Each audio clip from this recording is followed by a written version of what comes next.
جابر بن عبداللہ رضی اللہ تعالی عنہ نے بیان کیا کہ میں رسول اللہ صلی اللہ علیہ وآلہ وسلم کے ساتھ ایک غزوہ میں شریک تھا۔ آپ نے فرمایا، اپنے اونٹ کے بارے میں تمہاری کیا رائے ہے؟ کیا تم اسے بیچو گے؟ میں نے کہا ہاں۔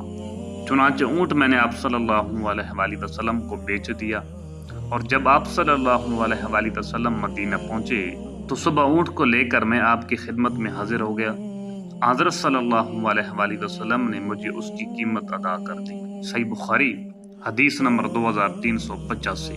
عائشہ رضی اللہ تعالی عنہا نے بیان کیا کہ نبی کریم صلی اللہ علیہ وآلہ وسلم نے ایک یہودی سے غلہ ایک خاص مدت کے قرض پر خریدا اور اپنی لوہے کی زرہ اس کے پاس رہن رکھ دی۔ صحیح بخاری حدیث نمبر 2386۔ ابو ہریرہ رضی اللہ تعالی عنہ نے بیان کیا کہ نبی کریم صلی اللہ علیہ وآلہ وسلم نے فرمایا، جو کوئی لوگوں کا مال قرض کے طور پر ادا کرنے کی نیت سے لیتا ہے تو اللہ تعالیٰ بھی اس کی طرف سے ادا کرے گا، اور جو کوئی نہ دینے کے لیے لے لے تو اللہ تعالیٰ بھی اس کو تباہ کر دے گا۔ صحیح بخاری حدیث نمبر 2387۔ ابو ذر رضی اللہ تعالی عنہ نے بیان کیا کہ میں نبی کریم صلی اللہ علیہ وآلہ وسلم کے ساتھ تھا۔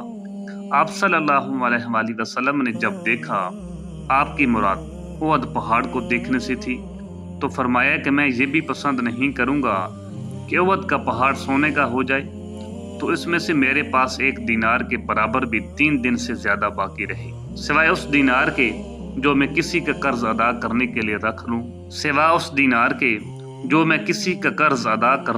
رکھ لوں، پھر فرمایا، دنیا میں دیکھو جو زیادہ مال والے ہیں وہی محتاج ہیں، سوا ان کے جو اپنے مال و دولت کو یوں اور یوں خرچ کرے۔ ابو شہاب راوی نے اپنے سامنے اور دائیں طرف اور بائیں طرف اشارہ کیا، لیکن ایسے لوگوں کی تعداد کم ہوتی ہے۔ پھر آپ نے فرمایا، یہیں ٹھہرے رہو، اور آپ تھوڑی دور آگے کی طرف بڑھے۔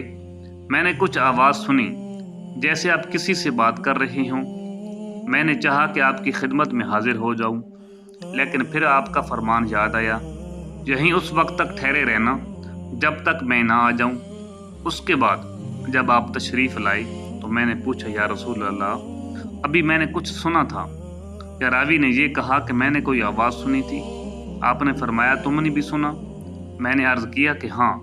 آپ نے فرمایا کہ میرے پاس جبرائیل علیہ السلام آئے تھے اور کہہ گئے ہیں کہ تمہاری امت کا جو شخص بھی اس حالت میں مرے کہ وہ اللہ کے ساتھ کسی کو شریک نہ ٹھہراتا ہو تو وہ جنت میں داخل ہوگا۔ میں نے پوچھا کہ اگرچہ وہ اس طرح کے گناہ کرتا رہا؟ تو آپ نے کہا کہ ہاں۔ صحیح بخاری حدیث نمبر 2388۔ ابو ہریرہ رضی اللہ تعالی عنہ نے بیان کیا کہ رسول اللہ صلی اللہ علیہ وآلہ وسلم نے فرمایا، اگر میرے پاس احد پہاڑ کے برابر بھی سونا ہو تب بھی مجھے یہ پسند نہیں کہ 3 دن گزر جائیں اور اس سونے کا کوئی بھی حصہ میرے پاس رہ جائے، سوائے اس کے جو میں کسی کا قرض دینے کے لیے رکھ چھوڑوں۔ اس کی روایت صالح اور عقیل نے ظاہری سے کی ہے۔ صحیح بخاری حدیث نمبر 2399۔ سلمہ بن کہیل نے خبر دی، کہا کہ میں نے ابو سلمہ سے سنا، وہ ہمارے گھر میں ابو ہریرہ رضی اللہ تعالی عنہ سے حدیث بیان کر رہے تھے کہ ایک شخص نے رسول اللہ صلی اللہ علیہ وآلہ وسلم سے اپنے قرض کا تقاضا کیا اور سخت سست کہا۔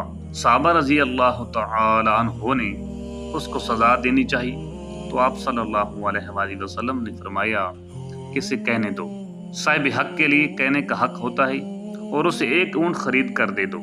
لوگوں نے عرض کیا کہ اس کے اونٹ سے جو اس نے آپ کو قرض دیا تھا اچھی عمر ہی کا اونٹ مل رہا ہے۔